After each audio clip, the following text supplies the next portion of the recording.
Bate-papo das 6. Oferecimento Uniscan, diagnóstico por imagem. Rio Doce Radiologia. Unicor.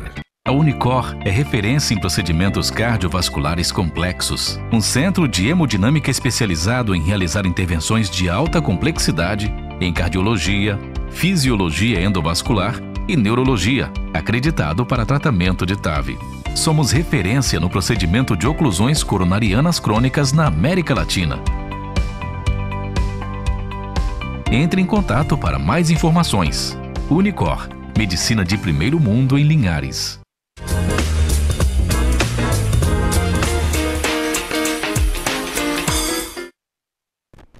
Muito bem, está no ar mais um Bate-Papo das 6, o seu programa de debate, atualização e informação nos temas de saúde. Hoje é quarta-feira saudável, e hoje vamos falar sobre um tema muito importante, né? Contemplando aí o Maio Amarelo, né? O Maio Amarelo, que é sobre a campanha de prevenção dos acidentes de trânsito e também o câncer bucal, né? E para isso, nós trouxemos aqui, mantendo a tradição do programa, dois excelentíssimos profissionais da área de odontologia, né? Lá na ponta esquerda a gente tem o Dr. Luiz Hernani, que é graduado em odontologia há 15 anos pela Faculdade Federal de Diamantina. Ele tem aperfeiçoamento em implantes dentários, especialista em atenção primária e também tem residência no Hospital Regional de Cotia, em São Paulo, em cirurgia de traumatologia, em traumatologia e bucomaxilofacial, não é isso? Seja muito bem-vindo. Obrigado, doutor Dário, exatamente. Eu fui graduado em odontologia e fiz a residência em cirurgia e traumatologia bucomaxilofacial. Depois você vai explicar pra gente o que é isso, que é um tema que confunde bastante a população, né? Exatamente. Cirurgião bucomaxilo, não é isso? Isso, exatamente. Joia. E aqui no meio a gente tem a doutora Marcela Vieira, que é cirurgiã há 18 anos pela UFES, mestre e doutora em saúde coletiva também pela UFES. Ela é especialista em laser terapia e odontologia hospitalar pela USP, que também é muito interessante, que a gente vai discutir muito sobre isso, e pós-graduação em odontologia oncológica pelo Hospital Sírio-Libanês. Seja muito bem-vinda. Obrigada pela oportunidade. Com certeza vamos contribuir muito com esse tema tão importante. Isso aí, duas áreas, né, dentro da odontologia, mas com certas peculiaridades para explicar para a gente aqui, tirar bastante dúvida. Eu tenho muita dúvida sobre esse tema. Bem, você pode nos assistir no canal 16.1, em todo o Espírito Santo, né? No canal 316.1 na Sky, na RCA canal 14 e também para os assinantes da Claro TV no canal 526 em todo o Espírito Santo, não é isso? E você também pode tirar suas dúvidas sobre esse tema muito interessante de hoje no WhatsApp do 996224547. Manda para a gente a sua mensagem, a sua dúvida, que a gente vai tentar responder aqui ao vivo, né? Bem, e para iniciar esse bate-papo muito interessante, eu queria perguntar para o Dr. Luiz Hernani o que é a cirurgia bucomaxilofacial? Qual que é o nicho de trabalho? Vamos lá, beleza. Vamos tentar aqui fazer uma explicação breve a respeito da especialidade. A cirurgia e traumatologia bucomaxilofacial é uma especialidade da odontologia que é responsável pelo diagnóstico e tratamento clínico e muitas vezes cirúrgicos das diversas alterações que tem na boca e na face, tais como traumatismos de face, de boca, patologias bucais, tratamento de disfunções das articulações tempomandibulares, né, que é essa região aqui o ATM, o famoso ATM. Exatamente, a famosa ATM, né, que é a articulação temporomandibular. Ela que é responsável, né, pelo movimento de abertura e fechamento de boca, né, por todo esse movimento de coordenação de mastigação, de conversar. E algumas pessoas, existe uma série de doenças nessa articulação que vai comprometer, né, o funcionamento da boca, né, enfim. E é isso, né, basicamente é isso, né, a gente trabalha no hospital, né, nossa formação foi uma residência dentro do hospital, fiz a minha lá na Grande São Paulo, em Cotia, no hospital da Rede SUS, e a gente trabalha em parceria com diversos médicos de diversas especialidades, né, no PS, fazendo atendimento inicial ao politraumatizado. A gente faz também ambulatórios, né, para poder tratar doenças, né, relacionadas, e a gente faz também intervenções em bloco cirúrgico com anestesia geral, quando tem, né, a indicação. E cirurgião de cabeça e pescoço é igual o bucomaxilo ou é diferente? São áreas diferentes? É diferente. Na verdade, né, o médico cirurgião cabeça e pescoço, ele vai lidar com a questão mais de tumores malignos, questão da tireoide, a questão do pescoço, né? Então a gente tem o dentista, que ele é o cirurgião também, exatamente. e o bucomaxilo e o cirurgião de cabeça e pescoço. São 3 coisas diferentes, né? Diferentes, exatamente. São especialidades diferentes, né? Exatamente. Que se complementam, né? Muitas vezes trabalham em conjunto, mas são exatamente, diferentes. São formações diferentes, né? O bucomaxilo trabalha mais, por exemplo, o politraumatizado que a gente chama é o acidente de carro, chega no hospital, né? E é o nicho de trabalho seu, por exemplo. É aí que o bucomaxilo também trabalha, né? Exatamente. Quando chega uma pessoa politraumatizada no hospital, né, feito o atendimento inicial pela cirurgia geral, né, pelos plantonistas, e caso ele tenha um trauma de face ou de boca, né, são feitos exames de imagem específicos e a gente é chamado, né, principalmente quando tem fraturas dos ossos da face, que é uma hora que a gente também atua, né? E, enfim, a gente vai fazer a avaliação do paciente. Não são todas as fraturas que merecem, que tem que fazer a cirurgia. Alguns tratamentos são conservadores, né? Se não houver deslocamento dos fragmentos ósseos, por exemplo. Então a gente faz o exame clínico bem minucioso do paciente. A gente faz o exame das imagens, né, e faz o diagnóstico, decide se vai ter intervenção, se vai ser conservador. Entendi. E sempre em parceria com a equipe médica do hospital. E doutora Marcela, a senhora tem um histórico aqui brilhante, né? Obrigada. É professora também, sou professora, é verdade. Aqui. E sobre odontologia hospitalar. Que é a sua especialidade também. Minha área de atuação, exato. Então, a odontologia hospitalar, ela é mais recente, ela faz parte, né, através da resolução do CFO, como uma área de atuação da odontologia desde 2015, mas apesar de ser mais recente, ela já existe nos grandes centros, São Paulo, Rio, né, nos grandes hospitais e fora do país há mais de 20 anos. E essa atuação do dentista no ambiente hospitalar, ela é diferente, né, dos traumatismos, enfim, da atuação do bucomaxilo, porque o dentista ele vai atuar como um clínico geral, mas naquele paciente sistemicamente comprometido. Então ele vai atuar nas UTIs, nas enfermarias, no domicílio muitas vezes, né? Porque a gente também faz o atendimento domiciliar desse paciente, que ele pode ter alta, mas ele também pode estar internado em casas, né, de internação. E é um trabalho de prevenção, diagnóstico, mas também de tratamento. Tudo aquilo que o dentista faz em consultório, a gente vai fazer dentro do ambiente hospitalar durante a internação do paciente. Mas levando em conta sempre, né, o motivo da internação, o que levou aquele paciente até ali, a gente vai tentar, junto com uma equipe profissional, né, agregar para esse paciente ter um melhor prognóstico, uma melhora no seu quadro geral. Sim. E sobre laser terapia, depois a gente vai falar, né? Eu acho melhor a gente introduzir o seguinte. Eu acredito que poucas pessoas sabem disso, né? Que dentro de uma UTI, a participação do dentista, do odontologista é fantástica, né? Para a melhora do paciente, igual você citou. Eu que trabalho em UTI, eu vejo isso diariamente, né? E, por exemplo, qual que um exemplo, o paciente está com problema neurológico, está em coma, um acidente de carro, precisa ser entubado, que é aquele procedimento, né? Que a gente preserva a via aérea, falando da parte médica, para ventilar os pulmões. E aí a gente chama o dentista também para acompanhar isso, né? Exato. Qual que é o impacto do dentista na UTI, por exemplo? Então, esse paciente, durante a internação, ele vai ter um comprometimento que levou aquele motivo, né, ele estar internado, e o dentista ele vai auxiliar na manutenção da saúde bucal desse paciente. Muitas vezes o paciente já vem com uma condição prévia muito ruim, então ele vai ter uma piora no seu quadro geral por causa da condição da boca, pode ter um foco de infecção ativo, então o dentista ele é chamado para avaliar isso em primeiro lugar, e também para a gente manter essa saúde bucal, seja através de mecanismos mesmo de limpeza, profilaxia, que é importante, usando a clorexidina, né, que já tem os protocolos estabelecidos, mas a nossa intenção é melhorar a condição bucal e evitar que ele tenha novas infecções, porque a gente sabe que se ele tem um foco infeccioso na boca, ele pode desenvolver, por exemplo, uma pneumonia nosocomial durante essa internação. Isso vai aumentar o tempo de internação desse paciente, medicalização e aumenta o risco também dele vir a óbito. Na cardiologia, né, você que é cardiologista sabe muito bem, a gente tem também os pacientes que fazem as cirurgias cardíacas, mas que também já vêm com foco de infecção em boca e podem desenvolver endocardite bacteriana, infecciosa, né? Seria o nome correto. Problemão, né? Pra gente da cardiologia. Exatamente, que é uma doença silenciosa e que a gente pode controlar simplesmente fazendo uma consulta prévia. Claro que nem sempre isso é possível, né? Às vezes o paciente vai fazer uma cirurgia cardíaca de emergência, enfim. E aí a gente não tem como controlar o antes. Mas aí a equipe, né, o dentista, ele estando habilitado, ele fazendo esse reconhecimento, a gente consegue também minimizar o risco para ele desenvolver essa endocardite, que é o terror, né, que a gente sabe nas UTIs cardiológicas. É muito importante. O dentista, ele é fundamental, ele tem que andar junto com o cardiologista. Exatamente. Em várias situações, né? Tanto para como risco cirúrgico, às vezes, a gente precisa, né? E também como acompanhamento dos pacientes valvulopatas.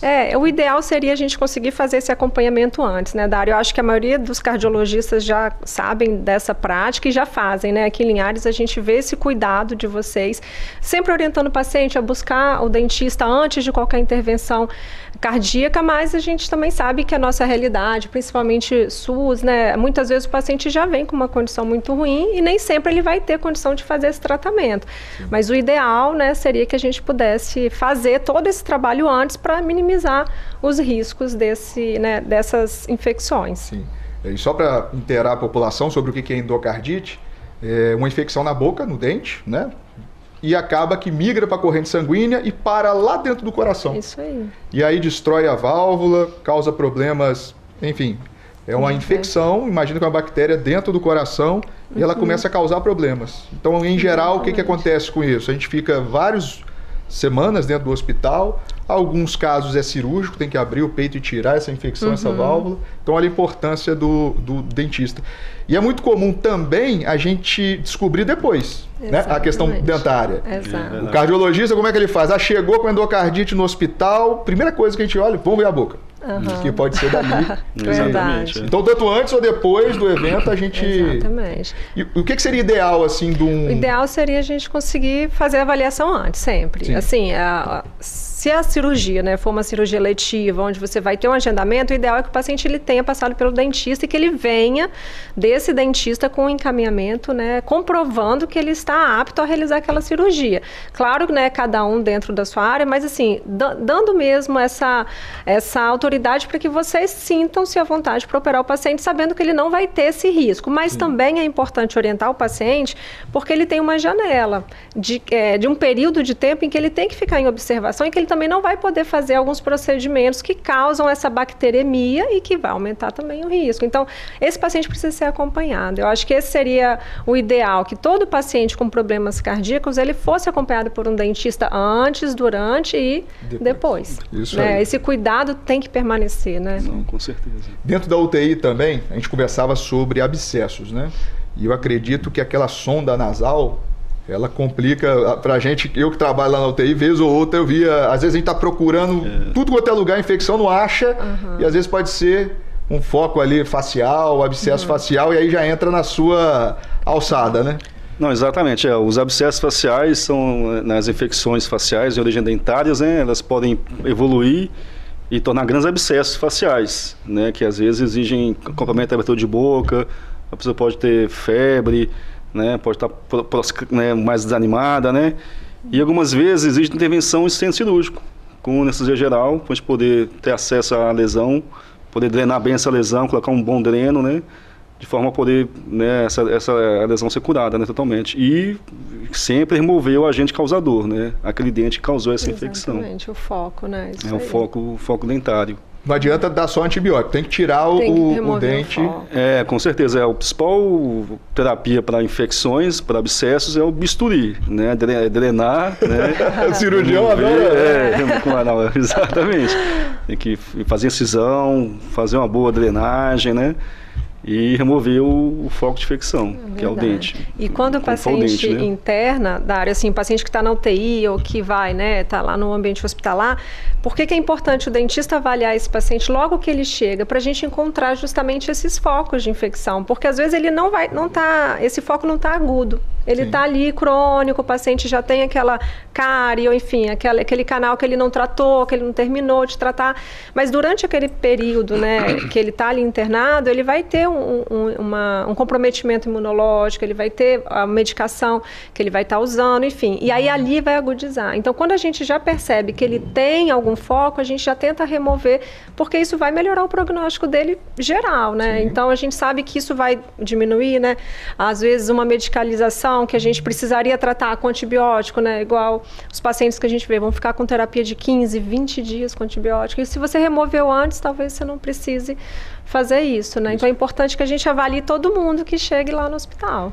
No início, né? Você contava um caso muito interessante de um paciente que, nosso ali, do Hospital Rio Doce, você trabalha no Rio Doce, o doutor Luiz também. E aí o paciente fez endocardite, que é essa infecção do coração, operou e no pós... Quantos dentes você tirou? 8. 8 dentes. Nós conseguimos realizar 8 exodontias durante a internação do paciente. Só após essa remoção, o paciente realmente teve uma melhora geral da clínica dele. Sim. Então, assim, a gente viu que era importante, mas como ele estava muito comprometido, a gente não podia atuar logo que a gente queria. A gente teve que aguardar um pouquinho para que ele estivesse mais estável. Mas quando isso aconteceu, foi possível realizar. Foi um trabalho realizado, né, a várias mãos, porque a gente faz um trabalho lá no Rio Doce, através da faculdade, a Anhanguera. É um estágio que a gente realiza lá com os professores Luiz, Itamar e eu, junto com os alunos. E foi durante esse estágio que a gente realiza que a gente identificou esse paciente e viu a necessidade de fazer a abordagem, e nós fizemos durante a internação. Então foi um paciente assim que deixou todo mundo muito satisfeito, porque ele teve uma melhora, não tinha um prognóstico muito positivo no início, mas depois ele teve uma melhora importante e já teve alta, ele está na casa dele, feliz da vida, eu espero. Isso aí. Quer dizer, se deixasse aquele foco, talvez ele ia reinfectar. Exatamente. Ele estava com a válvula nova e se a gente não detecta isso, faz o tratamento completo, talvez ele voltaria em 15, 30 dias, um mês, vai saber. Mas ou voltaria, até mesmo, né? Exatamente. Até agora está curado. Exatamente. Como diria. Enfim. E pegando esse gancho, né, o profissional, o dentista é muito importante no ambiente hospitalar, odontologia hospitalar. Você acha que é negligenciado esse assunto da odontologia hospitalar? Sim, eu acho que em parte a maioria, né, dos gestores hospitalares, eles olham para o dentista e veem um custo extra, né? Então, assim, hoje a gente tem lutado muito para mudar essa realidade. Isso acontece principalmente nas cidades menores, porque em São Paulo, em alguns estados maiores, já até é lei, né? A presença do dentista no ambiente hospitalar é obrigatória. Mas a gente não tem ainda uma lei nacional, são leis estaduais. Mas o que a gente percebe quando a gente conversa sobre essa importância com os gestores é que eles pensam no custo, né? Nossa, mas eu vou ter que contratar um dentista, né? E aí eles às vezes não conseguem entender que é o contrário, né? Que a presença do dentista, ela é redução de custo. É isso ela é mesmo. Melhora da qualidade de vida do paciente, né? Você vai ter mais um membro na equipe multiprofissional. A gente já tem os outros profissionais que são todos importantes ali, mas a gente vai ter mais um profissional olhando para aquele paciente, buscando, né, melhorar a qualidade de vida dele. Então, o nosso desafio, né, na odontologia, eu acho que é esse, é mostrar essa importância do cirurgião dentista, mas não como mais um custo, né? Não é mais um emprego, não, mas é sim pensar no paciente, na melhoria que a gente vai trazer, né? Isso aí, em gestão hospitalar, né, é difícil a gente ter números e etc, mas com certeza prevenir as coisas é bem mais barato do que pagar as consequências. Com certeza, isso a gente deu vários exemplos aqui de internação, né? Quantos dias de internação a mais esse paciente com endocardite tem, né? Então, quanto custa um leito da UTI? Então, calcula, né? Será que realmente é um custo mesmo, né? Se a gente for pensar na medicalização. Então, enfim, é simples. Essa conta tem já vários estudos que mostram que é economia você ter a equipe, mas a gente sabe que é um desafio. Então, a gente está batalhando aqui em Linhares, né? O Hernani tem ajudado muito, a gente tem tentado levar essa importância para os gestores e eu acho que em breve a gente vai conseguir isso daqui. Vencer essa barreira, né? Com certeza. Que acaba que é... E, Hernani, na questão da traumatologia, né? O acidente mais comum é o quê? É moto? Acho que moto, doutor Ali, sem dúvida, moto é o grande vilão, né, dos acidentes de trânsito. Eu tinha um professor que era muito engraçado, que ele tinha uns aforismos, vamos dizer assim, umas sacadas, e ele me falava assim, Dário, tem dois tipo de motociclista. O que já caiu, o que vai cair. Então, assim, moto tem que ter muito cuidado. Perfeito. É verdade. E aí o trauma mais comum de acidente que você pega, por exemplo, é o trauma de quê? Essa de terço médio, né? De maxila, de órbita, né? Eu acho que, em primeiro lugar, colocaria terço médio e em segundo, terço inferior, que seria a mandíbula. Às vezes pelo não uso até do capacete ou pelo uso incorreto, né? Porque se ele existe mas depende do acidente, até com capacete. Depende. Do mecanismo às vezes sim, do tipo de trauma, né? Da direção do trauma, aonde ele bateu, né? Também, então, moto a pessoa fica muito exposta, né? Infelizmente, né? Então... Sim. Né? E o risco é muito grande. A cirurgia que você faz, ela vai desde cirurgia simples, né, de ambulatório, ou não? É só no cirúrgico? Não, exatamente. É o cirurgião bucomaxilofacial, ele faz cirurgias ambulatoriais, né, com anestesia local, né, os casos menores, às vezes com ou sem sedação, né, e os casos que exigem uma intervenção maior, né, um maior tempo cirúrgico, uma anestesia maior, né, ou, às vezes envolve áreas anatômicas mais proeminentes, né, a gente faz em bloco cirúrgico, com anestesia geral. Né, aí o paciente passa por um exame, né, pré-operatório, passa pela avaliação com cardiologista, passa pela avaliação com anestesista, né, com médico anestesista, a gente pede os exames de sangue, exame de radiofregitólicos, né, para fazer anestesia, a gente pede também o eletro, para ser avaliado pelo cardiologista. Isso aí. Aí feito o risco cirúrgico, exatamente, passa, né, feito o risco cirúrgico, né, a gente vai e programa de fazer a cirurgia, né, com anestesia geral no centro cirúrgico. Uma dúvida de médico, a maioria dos seus pacientes você opera entubado ou não precisa de entubar? São entubados. A maioria? Com anestesia geral são entubados, aí às vezes faz pelo nariz, né, quando a pessoa, por exemplo, tem a fratura de mandíbula, porque na bucomaxila, um dos princípios da redução das fraturas faciais, além de aproximar, né, os cotos ósseos, né, às vezes a pessoa tem a fratura, deslocou os fragmentos ósseos. Guarda para o segundo bloco, que depois a gente vai falar, que eu estou vendo que é interessante isso aí. Não, beleza. Terminamos o primeiro bloco falando sobre odontologia, né? Hoje é dia do prevenção do acidente de trânsito, também do câncer bucal. E você nos vê no próximo bloco aqui na TV Sim.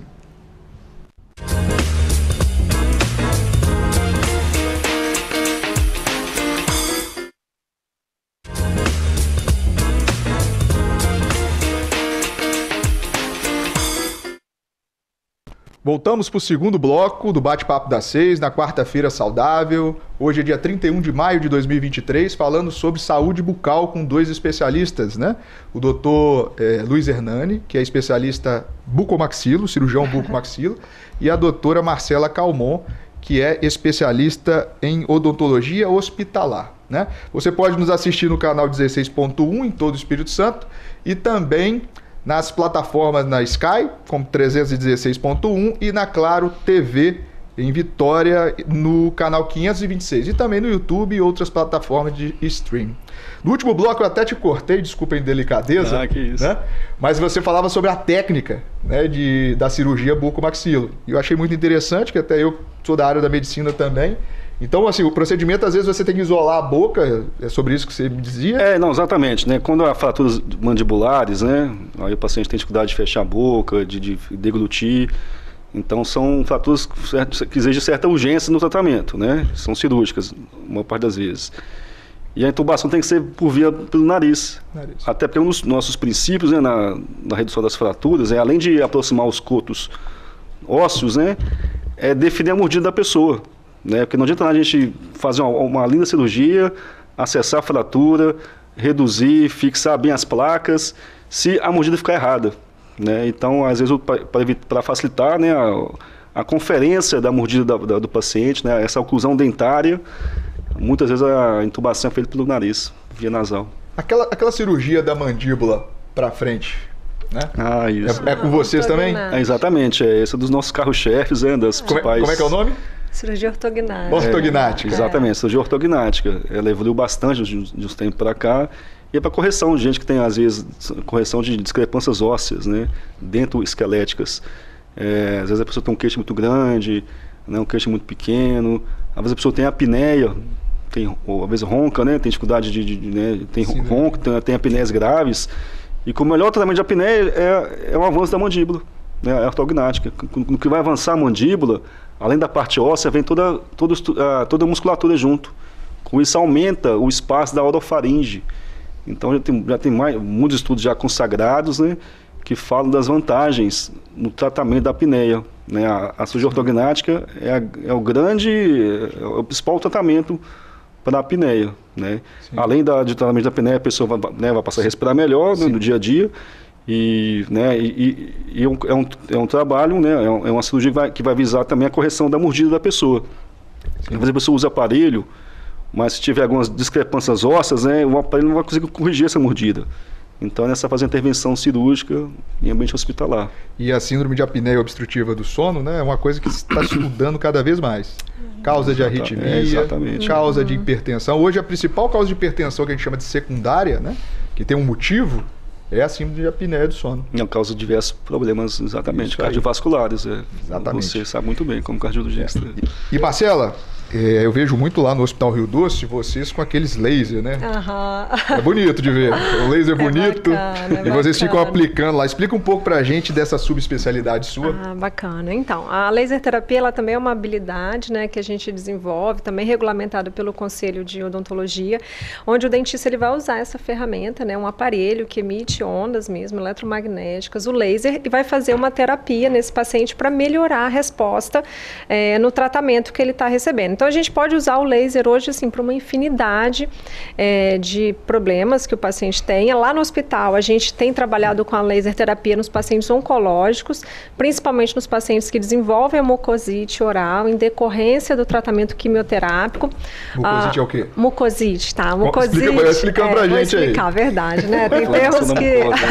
Então, a mucosite ela é como uma afta, uma lesão ulcerativa que vai surgir na boca do paciente que recebe uma terapia, geralmente associada à terapia do quimioterápico. Não todos, alguns, mas em torno de 40% dos quimioterápicos podem causar como efeito colateral essa mucosite, que seriam aftas, e elas se desenvolvem em várias regiões da boca, elas são bastante dolorosas e grandes. Então imagina, a gente tem às vezes uma afta porque mordeu o lábio, ou bateu a escova, fica aquela afta. Imagina agora uma afta triplo, quádruplo do tamanho em toda a sua boca. É mais ou menos isso que o paciente vai sentir. Isso vai levar à diminuição, claro, da qualidade de vida, mas ele para de comer, ele muitas vezes não consegue falar, não consegue engolir a saliva, porque essa mucosite também pode atingir a região orofaríngea do paciente.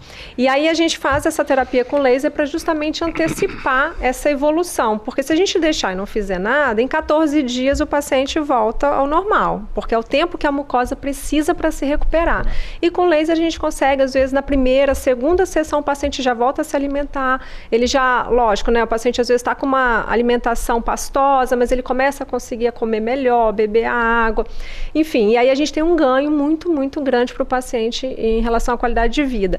Mas também a gente usa para xerostomia, para estimular as glândulas salivares, pacientes com DTM, né, que é aquele distúrbio da ATM, parestesia, às vezes em decorrência de cirurgias, aí faz assim, algum procedimento próximo ao nervo alveolar, a gente consegue também recuperar isso para o paciente. Pacientes da COVID, né, que perderam o paladar, a gente consegue também usar o laser. Também então, para COVID? Também, para recuperar, porque ele vai fazer uma estimulação. Na verdade, esse laser, ele estimula as células do nosso organismo a se multiplicarem.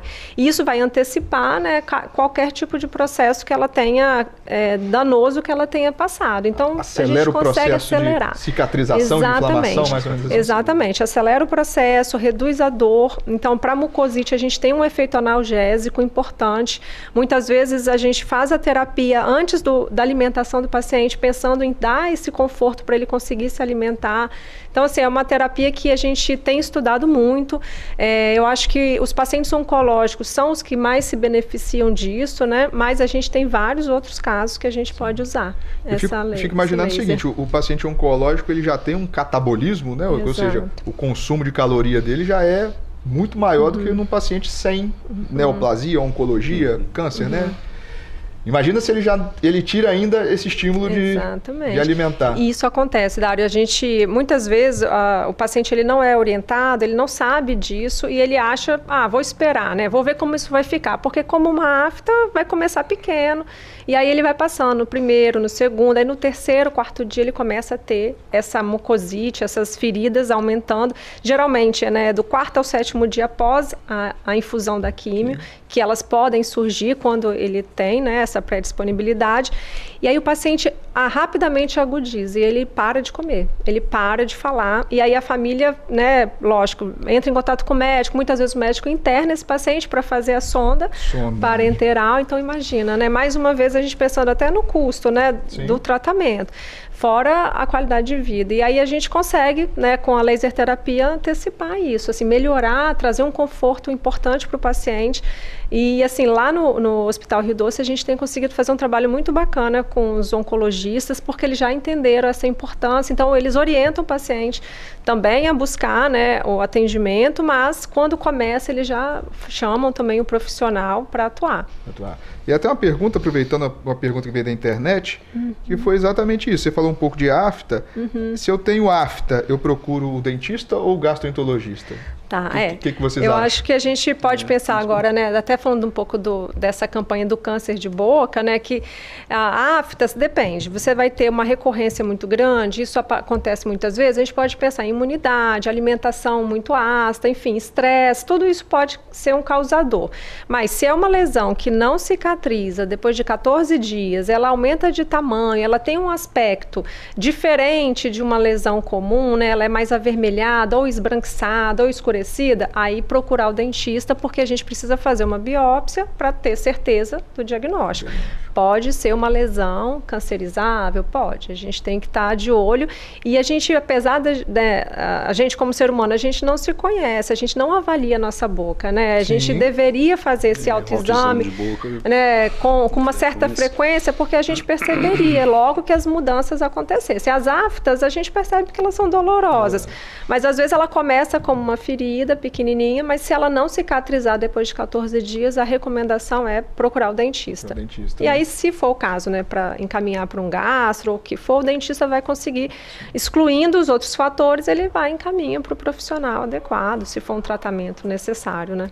Sim, você faz biópsia também, né? Fazemos biópsia, E é só o bucomaxila ou o cirurgião, o odontológico geral? Qualquer profissional pode fazer. Se tiver segurança em fazer, né? A gente faz quando anestesia local, né? Ambulatório. E isso dá para fazer, lógico, dependendo, né? Às vezes uma biópsia, dependendo mais complexa, aí encaminha, com o tempo do paciente, né? É verdade. Às vezes no ambiente hospitalar a gente faz muita biópsia para ter o diagnóstico, né? Às vezes você tem dúvida no diagnóstico, o paciente está internado, a gente faz. Às vezes uma citologia esfoliativa para ter certeza que aquilo é uma cândida, enfim, um diagnóstico diferencial. Mas é até importante você ter falado isso sobre quem pode fazer a biópsia, porque às vezes o paciente fica achando que ele tem que procurar um dentista especialista, e na verdade não, ele deve procurar o dentista que está mais próximo. Que é o cirurgião, exatamente, da unidade de saúde, quem ele realmente confia e conversar sobre essa lesão, essa ferida. E aí, claro, se o dentista não se sentir confortável, ele vai encaminhar para um colega realizar. Mas é importante que a população saiba que todo dentista pode realizar essa biópsia. Né? É um procedimento relativamente simples, né? Dá para fazer em consultório. E o autoexame bucal, o que é isso assim? Até eu tenho dúvida. Como é que a gente faz o autoexame? É a gente olhar, né? Exatamente. Né, a gente ir no espelho e avaliar a mucosa bucal. Né? Avaliar a língua, né, a parte superior, lateral, embaixo da língua, na mucosa da gengiva, né, o céu da boca. Enfim, fazer uma avaliação, uma conferência geral, para ver se tem alguma alteração de tamanho, de cor, né, alguma afta que não cicatriza mais de 2 semanas, uma lesão desbranquiçada que pode ser uma leucoplasia. Enfim, que então, saúde bucal tem muita coisa envolvida, né? Às vezes o lábio inferior, né, região que incide muito raios solares, né? Então a pessoa tem que proteger, rurais, exatamente. Né? Às vezes a pessoa tem muito câncer, tem né? a pele o lábio inferior é um dos locais que mais tem incidência de câncer de boca. De forma geral, é muito... Então tem que estar sempre a pessoa trabalhando, né, tendo o EPI, né, usar chapéu, os protetores.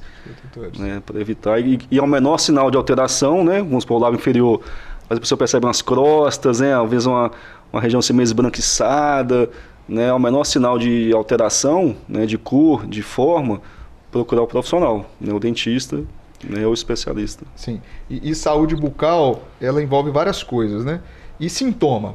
Qual o sintoma de alarme dessa questão do dentista em geral? Vai ser a dor de dente só ou não? É afta? O que é o sinal mais de alarme para o dentista? Você fala assim, de uma forma geral. De forma geral, é sobre saúde bucal. Como é que eu sei que eu estou tendo uma saúde bucal de qualidade? Olha, a gente tem vários fatores que a gente tem que avaliar, né? Por isso que a gente dissemina tanto que é importante a visita frequente ao dentista, pelo menos a cada 6 meses, porque essa característica da boca, ela pode variar. Então, a gente tem que observar desde os dentes, né? Se a gente tem alguma cavidade, algum buraquinho, uma manchinha, isso já é um indicativo, pode ser cárie. Às vezes o paciente... gengiva, né? Gengiva. Eu uso fio dental e está sangrando. Isso é um indicador de doença periodontal. Então, também é um motivo para você procurar o dentista. Às vezes o hálito, né? O paciente percebe, meu hálito tá legal. Às vezes o paciente não percebe, mas alguém fala, olha, a esposa, né? Fala, o seu hálito não tá legal. Então, já é mais um indicativo, porque são sinais que podem, que demonstram que pode ter alguma coisa errada. E muitas vezes o comprometimento sistêmico, ele reflete na boca, né? Por isso que a gente não pode dissociar a saúde geral da saúde bucal, né? Então, é importante. Além das dores, né? Geralmente as dores são os grandes sinais. Né? Geralmente ele vai quando ele tá com dor, né? Dor na face, nos músculos da face, dores na articulação também, né? Deve nos procurar também. Estalidos, né? Às vezes a pessoa tem estalidos ao abrir e fechar a boca, né? Crepitações, acha normal. Isso já é um sinal de uma má funcionalidade da articulação. Né? Então exige um acompanhamento mais de perto, um exame clínico minucioso e o exame de imagem também, para poder fechar o diagnóstico. Fica estralando, né? Na hora que abre e fecha. Exatamente. É um tipo sinal de... hoje em dia até, problema, né, com o estresse, essa rotina que a gente tem mais agitada, a gente tem visto, assim, as pessoas apertando muito os dentes, então dores de cabeça, né, dores nessa região da face, às vezes lesões que não são cariosas, mas lesões cervicais, são doenças que a gente consegue identificar nessa rotina. Às vezes o paciente não percebe que ele tem nada, ele acha que ele está bem, quando ele procura o dentista, a gente descobre que ele faz esse apertamento, que ele já tem, às vezes, um bruxismo, tem uma lesão na cervical do dente que pode comprometer, né? Ainda mais aquela cavidade bucal. Sim, a infinidade. E a gente conversava também no intervalo sobre siso, né? A questão do siso. Eu tirei um primeiro e o outro logo depois, 2, mas pode ser feito também no centro cirúrgico? Não, pode sim. Em alguns casos exige que seja feito no centro cirúrgico, né? Quando ele está mal localizado, né? Tá muito próximo ao canal mandibular, por exemplo, né? Às vezes tem chance de dar hemorragia, chance de dar uma parestesia considerável durante o procedimento, ou às vezes tem chance até de fraturar a mandíbula, se estiver mal localizado. E às vezes as pessoas têm um plano de saúde, né, médico, que pode cobrir esse procedimento em centro cirúrgico. Às vezes a pessoa pode fazer com anestesia geral, já removeu os 4 sisos, por exemplo. De uma vez? De uma vez, né? É mais seguro para o cirurgião, para o paciente. E é uma inflamação só, né? Já passa por um pós-cirúrgico só, né? Lógico que isso aí. Às vezes pode sofrer por uns 2 dias, 3 dias, né? Com medicação intravenosa, que tem um efeito mais rápido, né? Tanto os analgésicos, anti-inflamatórios, né? O antibiótico profilático. Então, hoje em dia, as intervenções em bloco cirúrgico, na área da odontologia, estão cada vez mais indicadas, né, para dar mais segurança ao profissional e também ao paciente. Vai estar totalmente monitorado, né, já consegue fazer várias intervenções ao mesmo tempo. Né? Joia, chegamos ao final do segundo bloco do Bate-Papo das 6, falando sobre a prevenção, né, dos acidentes no trânsito, que é uma campanha do Maio Amarelo, e também do câncer bucal, aqui na presença do Dr. Luiz Hernanes e também da doutora Marcela. E nós retornamos aí no terceiro bloco falando um pouquinho mais sobre essa questão do odontologista, do dentista, do bucomaxilo e também da odontologia hospitalar.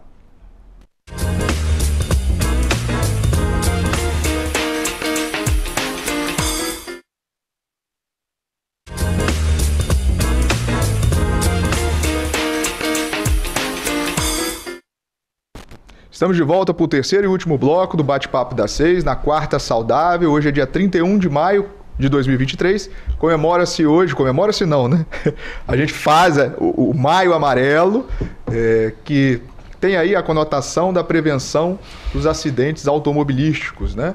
E na presença aqui de 2 especialistas, o doutor Luiz Hernani, que é cirurgião bucomaxilo, e também a doutora Marcela, que é odontologista, especialista, odontologia hospitalar, né? Ela é odontologista, ela é dentista, com essa especialização e também em laser e terapia. Bem, a gente voltou do último bloco falando sobre alguns sintomas, né? Foi muito esclarecedor a saúde bucal. E mais uma pergunta da internet que é sobre secura na boca, né? A boca seca, a xerostomia, que a gente chama o nome técnico, né?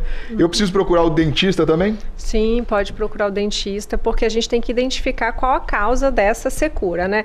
Porque essa xerostomia, ela é um sintoma. Então, o paciente sente essa boca seca. Mas aí, o que está causando isso? Pode ser medicação. A gente sabe que alguns antidepressivos, alguns medicamentos causam. A idade, o paciente idoso, ele também vai desenvolvendo um pouquinho essa perda da função das glândulas salivares. A gente tem que avaliar se tem alguma outra comorbidade associada que às vezes o paciente não conhece. O paciente oncológico, ele, por causa do quimioterápico, ele pode ter também um prejuízo nessa salivação. O paciente que recebe radiação na região de cabeça e pescoço. Então é importante que ele procure o dentista para a gente entender o que causou e a partir daí a gente pensar num tratamento, né? Que aí, se a gente tiver que fazer estimulação, a gente pode usar o laser para fazer a estimulação das glândulas salivares.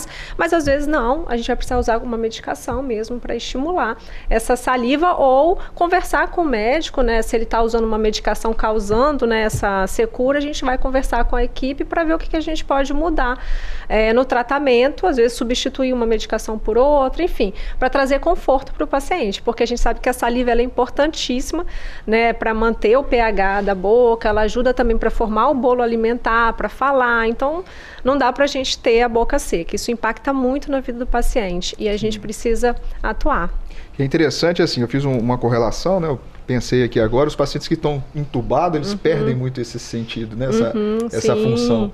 E aí é comum a gente ver como o dente, a gengiva, né? Ela é prejudicada. Exato, né? A gente lá na UTI, a gente vai ter um paciente que ou ele está muito seco ou ele está muito úmido, né? Então, assim, a gente não... É difícil você encontrar um paciente que está na normalidade. Então, ou ele resseca muito por causa mesmo das medicações, e aí é um paciente que a gente tem que hidratar, que a gente vai usar, né, vários meios para fazer essa hidratação, para trazer esse conforto para ele, tanto no lábio quanto na mucosa, porque senão isso vai causar rachaduras, ferimentos e pode ser uma porta de infecção para ele, mas também esse paciente que saliva muito, né? Às vezes por um comprometimento neurológico, ele está com escape da saliva, então a gente chama isso de babação, e aí a gente vai fazer também terapias para tentar controlar. Pode ser medicamentosa, mas aí sempre, né, o dentista ele tem que estar conversando muito com a equipe para a gente não interferir no tratamento primário do paciente.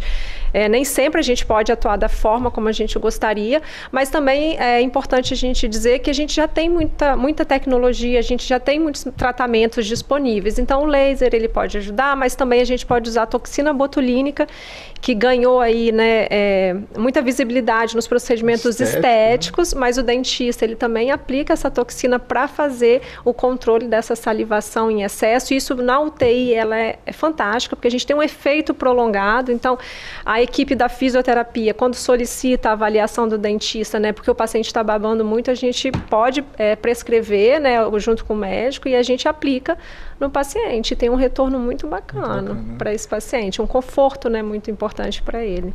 Que interessante, a medicina evoluiu muito, né? A saúde, né? E a multidisciplinaridade é fantástico e fundamental. E sobre tecnologia, aproveitando, para você fazer os seus procedimentos cirúrgicos lá, você precisa ter um planejamento bem robusto, né? Você me contava que você tem tomógrafo, ressonância, como que é feito o seu planejamento cirúrgico? Pois é, doutor Dado, hoje em dia os avanços da tecnologia chegaram, né, na saúde e também na odontologia e na cirurgia bucomaxilofacial. Então a gente consegue, né, através da tomografia, fazer a reconstrução 3D, né, do esqueleto facial do paciente. Então a gente tem imagem tridimensional, né, da parte óssea, da face, consegue virar, consegue então, dessa forma, né, ter um melhor exame, né, das imagens, né. Hoje também existe também o escaneamento, né, dos dentes, o escaneamento da face. A gente consegue escanear a face e juntar as informações da tomografia e jogar num programa de computador específico, né, um software específico, que vai simular os avanços, né, da cirurgia. E consegue até imprimir também, né, os guias cirúrgicos de forma mais fácil, hoje em dia.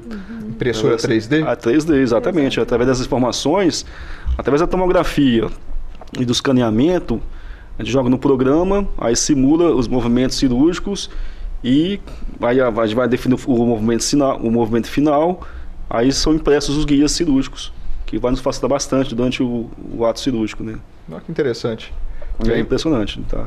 É tanto para você não é treinar, né? Planejar, mas também ele serve como implante? Você pode usar... serve para planejar, não, exatamente, serve para você planejar, vamos supor, no caso de patologia, né? Você consegue ver a abrangência daquela lesão, né? No esqueleto facial impresso, e serve também para poder até fazer para agilizar a cirurgia. A gente consegue, às vezes, no nosso caso, por exemplo, né, de fraturas faciais, você faz a osteocíntese com mini placas de titânio. Algumas vezes você perde tempo durante a cirurgia, você tem que inclinar a placa, entortar de um lado. Com o modelo do paciente já impresso, né, previamente à cirurgia, a gente consegue já fazer esses movimentos, né, e consegue oferecer um produto, né, mais específico ao paciente, né? Sofisticado, complexo. Exatamente, aí você ganha tempo durante a cirurgia. Entendi. Muito interessante. Chegamos ao final do Bate-Papo das 6. Hoje, muito bacana, falando sobre um tema que é importantíssimo, né? Eu acho que pouca gente conhece esse tema, de que a saúde bucal pode dar pneumonia na UTI, né?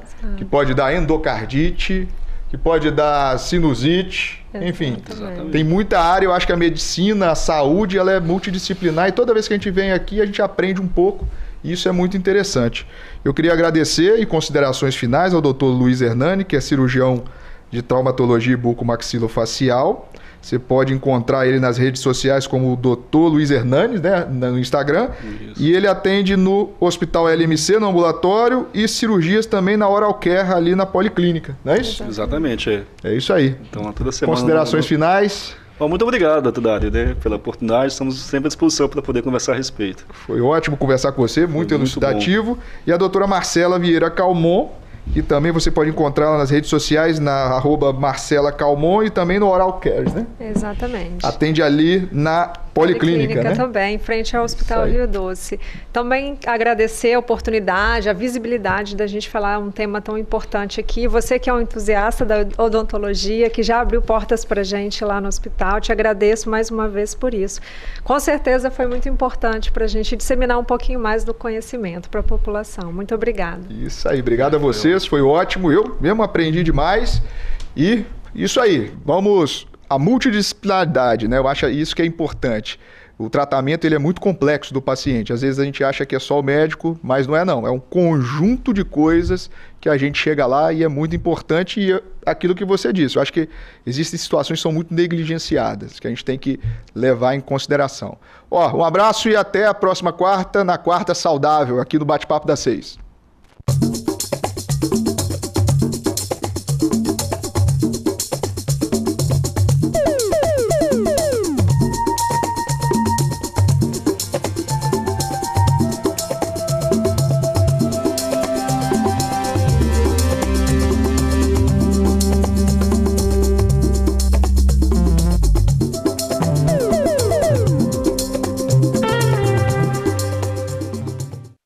Bate-Papo das 6. Oferecimento: Uniscan, diagnóstico por imagem.